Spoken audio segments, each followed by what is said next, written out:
Amigos de Venezuela, siempre, siempre Venezuela. Nos encontramos en esta oportunidad con César Pérez Vivas, ex gobernador del estado Táchira, dirigente político y parte del Comando Nacional de la Unidad Democrática.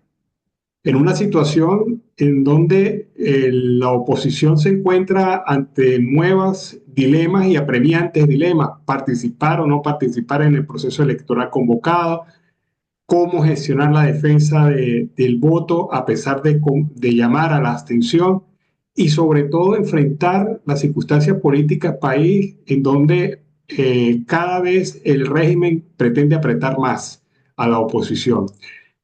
Con César Pereira vamos a hablar de estos temas. Ha escrito durante las últimas semanas sobre esos temas y queríamos que él nos analizara desde su punto de vista esta situación. Bienvenido, César, al programa. Sí, Alan, un placer estar contigo y todos tus seguidores, todos tus oyentes en estas horas cruciales de la vida de nuestra Venezuela, cuando la dictadura se ha enseñoreado, se ha quitado la careta, se puso de lado cualquier simulación y ya es abiertamente eh, procaz su comportamiento autoritario luego del fraude cometido el 28 de julio contra la soberanía popular en la elección presidencial. Es el segundo gran fraude que esta camarilla encabezada por Maduro comete en contra del voto ciudadano. El primer fraude ocurrió en diciembre del 2015, cuando elegimos a la Asamblea Nacional de aquella oportunidad. Recuerden ustedes que nosotros ganamos, los demócratas venezolanos, la mayoría parlamentaria en esa ocasión, mayoría calificada de las dos terceras partes.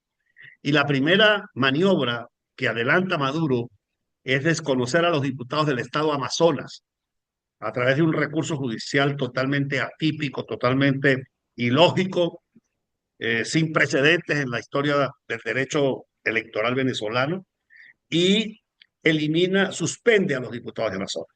Suspensión que duró y que dura hasta hoy, porque nunca hubo sentencia definitiva, nunca se convocó nuevamente a esa elección, y con eso le quitó a la sociedad democrática dos terceras partes, mecanismo que le hubiese permitido al país tener un poder electoral independiente, un poder ciudadano independiente, fiscalía, contraloría, todo eso lo frenó. Y entonces, obviamente, la respuesta, ahí hubo un conflicto de poderes, poder legislativo versus poder eh, judicial o poder ejecutivo, que era el promotor de ese desconocimiento. Y entonces declararon a la Asamblea del 2015 en una figura que no existe, el desacato. Es una Mm. figura que existe para una ley específica, que es la ley de amparo en Venezuela. Y resulta que no, la Asamblea de Desacato y la cerraron y desconocieron, entonces inventaron una Asamblea Constituyente en 2017 para eliminar definitivamente la Asamblea del 2015, una Asamblea fraudulenta, contraria a la Constitución, con fraude, además con fraude electoral, porque la propia Sparmati dijo que habían puesto 1 millón de votos más de los que habían ocurrido. Entonces, primera gran fraude, ese fue en ese momento. Y el segundo gran fraude ahora, cuando se roban la elección presidencial, de modo que estamos frente a un poder público en Venezuela usurpado, ilegítimo, arbitrario, que solo se sostiene sobre la base de las armas. Bueno, nosotros estamos enfocados, y cuando hablo de nosotros, hablo de la oposición verdadera, auténtica, bajo el liderazgo de María Corina Machado, del Mundo González Urruti, de la cual nosotros participamos. Estamos enfocados en hacer valer ese voto el 28 de julio y en buscar la reacción de la nación venezolana y de la comunidad internacional para expulsar del poder a quienes lo están usurpando por la fuerza, encabezados por Nicolás Maduro. De modo que es un contrasentido pensar que vamos a ir a unas elecciones, y sobre todo en una circunstancia en la cual no hay partidos políticos, los partidos están todos intervenidos, nuestros partidos de siempre los dirige el gobierno a través de unos testaferros, unos operadores a los cuales les entregó vía judicial la representación de esos partidos, y usted los ve hablando como si fueran políticos, son personajes sin ninguna trayectoria ciudadana, ni política, ni personal, anodinos personajes a los cuales se les entrega esa función y se les paga para que hagan el papel de simuladores, como simuladores de oposición. Y esos son los que están empeñados en ir a elecciones ahora para lavarle la cara a la dictadura y para decir que, bueno, sí, seguimos normalmente aquí en Venezuela con una misma camarilla 25 años usurpando el poder. Esa es la realidad en la que estamos.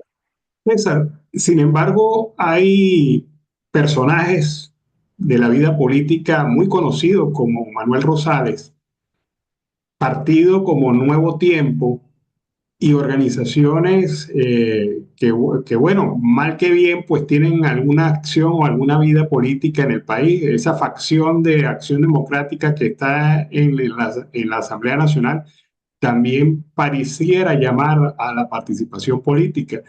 ¿Cree que esto significa una división de la fuerza que está alrededor de María Corina Machado?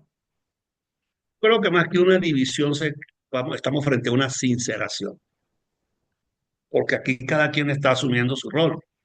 Yo obviamente no participo y no estoy de acuerdo con el comportamiento del gobernador del Zulia, Manuel Rosales. Me parece que está cometiendo un grave error que le está haciendo un daño a la lucha democrática por su manera de asumir este asunto. Ya tiene varios años el gobernador del Zulia en tratorías, en acuerdos, en negociaciones con la dictadura. Se acostumbró a eso y le resulta más cómodo arribársele al gobierno que asumir el riesgo que hemos asumido los demás de enfrentarlo.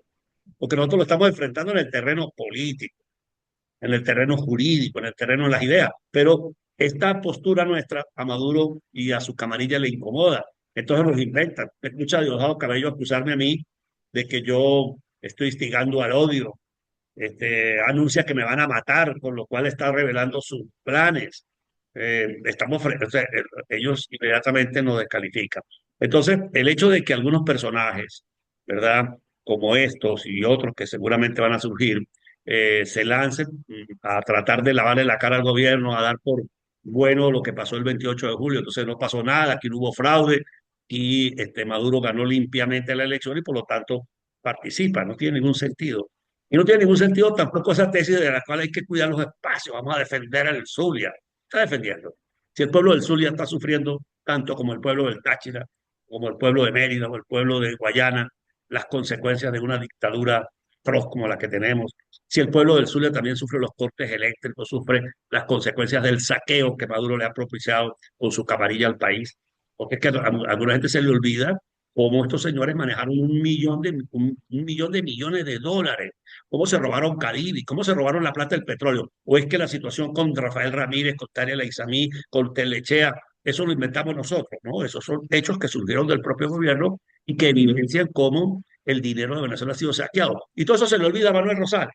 Entonces él ahora con tal y lo llamen gobernador, pero gobernador de mentira, que no puede manejar ni el puente sobre el lago, no maneja la policía, no maneja las competencias de vialidad, todo eso se lo quitaron a los estados. En vez de dar la luz para criticar la democracia, se presta para lavarle la cura a Maduro. Yo lo lamento muchísimo, pero en el caso concreto de este humilde servidor, no nos prestamos para esa política y nosotros preferimos mantener firme nuestra postura de defender el voto que el pueblo de Venezuela otorgó el 28 de julio. César, analizamos en el programa la estrategia comunicacional del gobierno que busca el desestímulo de la oposición, la visión negativa, negativista de lo que está pasando en la base poblacional del país. ¿Qué opinas de esto? ¿Estamos en un estado de desánimo o realmente hay la fuerza necesaria para, como dijo María Corina Machado, llegar hasta el final? Por supuesto que una dictadura, todas estas dictaduras son expertas en guerra psicológica, en campañas publicitarias para verse como invencibles. Crean el mito de la invencibilidad, eso lo hizo Hitler. El aparato comunicacional de Hitler, dirigido por Goebbels, era experto en mentir y mentir y mentir todos los días para crear matrices de opinión que le hicieran ver a la gente la invulnerabilidad del Führer, del dictador. Sí está Maduro, y lo mismo hacían lo han hecho los regímenes comunistas, una narrativa, y siempre además en esa narrativa nunca ellos tienen la responsabilidad de nada. Aquí tenemos 25 años con la revolución bolivariana y ellos no son responsables de nada. Se han ido del país 8 millones de ciudadanos porque aquí no hay oportunidad de trabajo, porque aquí no hay ni energía eléctrica, aquí no hay agua, aquí no hay gas. Aquí usted va por un hospital y no consigue ni siquiera un papel para que le hagan la receta. Entonces, eso nunca es responsabilidad de ellos, siempre es del imperio, es de la oligarquía. Ese es la tarea de una campaña de imputarle a los demás las responsabilidades y de presentarse como invencible. Y obviamente que mientras no se logre el objetivo de derrotar la dictadura, siempre habrá una especie de ciclos emocionales. Y si hasta, obviamente, fuimos el 28 de julio elecciones, ganamos las elecciones y estos señores lo desconocen, despliegan su aparato de fuerza, es decir, los colectivos, la estructura represiva por la calle, matan más de 100 seres humanos, meten presos a 2.000 seres humanos, obviamente cunde el pánico en la población. Estamos frente a un sistema terrorista contra la sociedad venezolana. Vivimos en un estado de facto en Venezuela. Aquí están suspendidas las garantías constitucionales de facto. No hay un decreto formal de suspensión de garantías, pero no hay libre tránsito, no hay libertad de información, no hay libertad de asociación, no hay derecho a la protesta. Si tú sacas una manifestación a pedir por agua, por gas, inmediatamente llega la policía y te mete preso y además intentan contra la vida de la gente, atentan contra la vida de la gente que la matan. Y eso está pasando. Entonces, por esa razón, hay momentos, digamos, en los cuales la esperanza se mantiene firme, sube la expectativa, se moviliza más la población. Hay momentos en los cuales se desmoviliza. Entonces, eso es la historia de Venezuela. Si Simón Bolívar se hubiese retirado porque perdió la Primera República y no va a Cartagena y no organiza el ejército y lo lanza a la campaña admirable, no hubiese podido lograr mantener viva la esperanza y luego volvió a perder la Segunda República y fue y vino hasta que por fin se impuso la libertad en Venezuela. Bueno, así estamos nosotros. Nosotros ganamos el 28 de julio y Maduro desconoció por la fuerza. Estamos peleando para que esa victoria del 28 de julio se haga efectiva y en cualquier momento Venezuela va a ser liberada. Y obviamente esa es la lucha en la que estamos todos comprometidos. Y no porque no se haya dado ayer o no se dé mañana de manera inmediata o no tenga una fecha exacta, pues no va a significar que no se vaya a lograr. Si Bolívar nunca anunció en el año 2014 que el 24 de junio del 2024 sería la batalla definitiva de Carabobo. Se dio el 24 de junio y liberamos a Venezuela, la historia la conoce. ¿Cuándo va a ocurrir la liberación? Llegará el día. Y el día que se inscriba en la historia de esa fecha, Venezuela saldrá, pero bueno, pues por todas las calles a celebrar la caída de una de las dictaduras más atroces que ha tenido en su historia y una de las dictaduras más corrompidas del continente que la encabeza esta camarilla de Nicolás Maduro. ¿Qué puede esperar Venezuela y los venezolanos de la nueva administración Trump? ¿Qué se puede esperar en ese enlace y esa vista siempre hacia el norte que tienen muchos venezolanos como una manera de expresar una esperanza? Bueno, ojalá y la administración Trump defienda los derechos de los ciudadanos. Obviamente la prioridad de todo gobierno son los suyos. Y a veces mucha gente también se crea unas expectativas que no se corresponden con las realidades.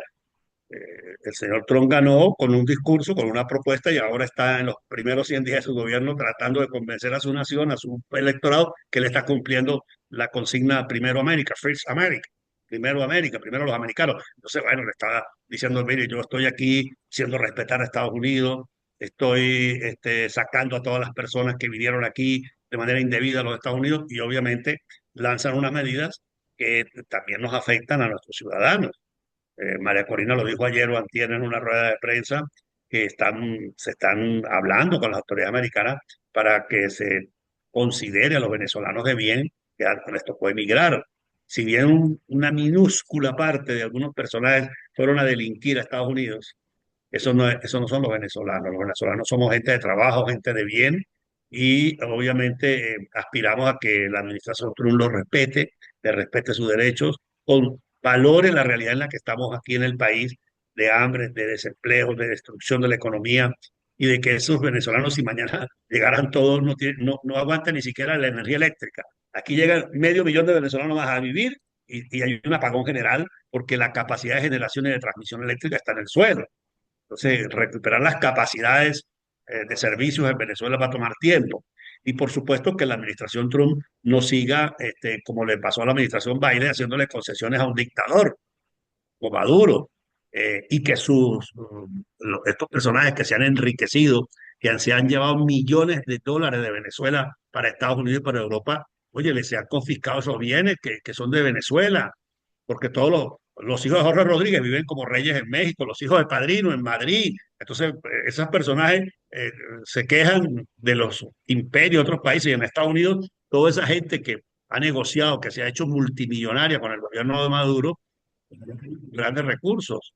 Y obviamente, ojalá y el nuevo gobierno de Estados Unidos los haga ellos también vulnerables y le demuestre que ellos también tienen la posibilidad de sufrir las consecuencias de un comportamiento inadecuado. Tenemos un presidente legítimamente elegido, Edmundo González.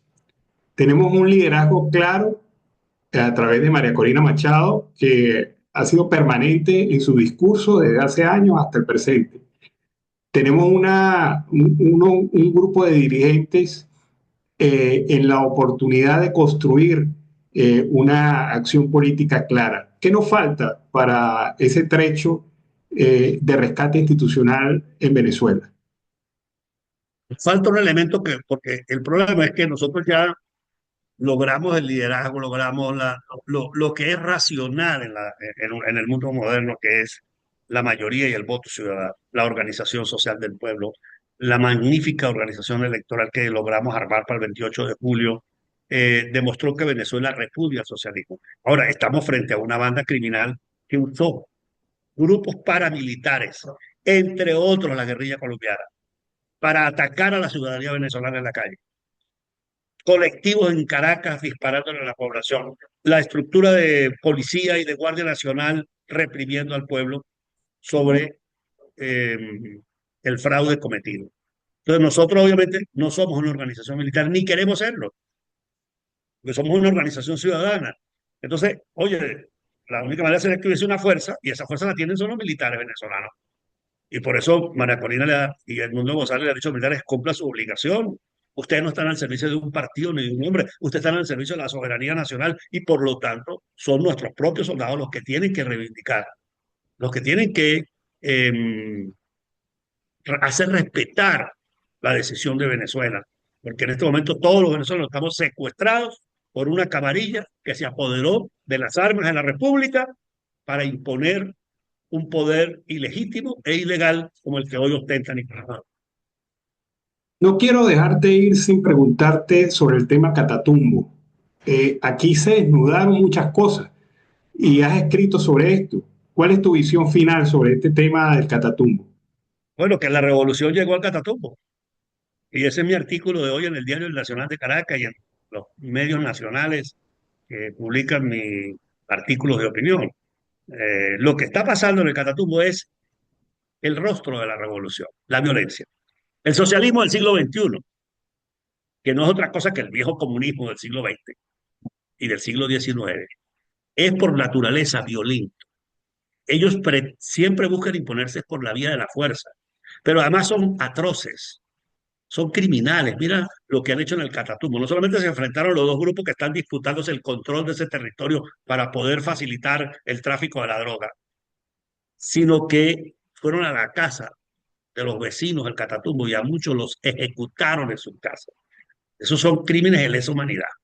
Bueno, yo cito allí en mi artículo de hoy, en el Diario del Nacional, las palabras de Hugo Chávez en el 2004, cuando en el hemiciclo del Parlamento venezolano dijo que él pedía respeto para esos movimientos llamados ELN y la FARC, porque eran verdaderos ejércitos, que no eran grupos terroristas, que ellos tenían un proyecto bolivariano que Venezuela respetaba. La respeta Chávez y Maduro, que son los amparadores, los protectores de estos grupos armados al margen de la ley, y se instalaron en el territorio venezolano y fueron financiados, ayudados por la revolución bolivariana. Yo fui gobernador del Táchira y sé cómo el gobierno de Chávez y Maduro de canciller y de comisionado por cierto, de Chávez para el Táchira en su momento, le daban comida, le daban gasolina, le permitían establecerse. Me han dicho, militares que fueron jefes de unidades militares en la frontera, teníamos órdenes de no tocar ni con el pétalo de una rosa. Cuando los puentes estuvieron cerrados entre Venezuela y Colombia y las trochas eran el camino, estaba el del ejército y el del ELN al lado, montando guardia en las trochas. O sea, es una convivencia absoluta de ambos sectores. Es el mismo tipo la misma cultura violenta, asesina, criminal que caracteriza a estos grupos terroristas que lo demostraron con esta incursión en el Catatumbo. Entonces, allí estamos frente a un gobierno que es parte de una organización terrorista internacional que afecta la paz de nuestra nación venezolana, de la vecina nación colombiana y también, por supuesto, del continente suramericano. Muchas gracias, César. Muchas gracias por haber participado en el programa Venezuela Siempre, Siempre Venezuela. Placer estar contigo.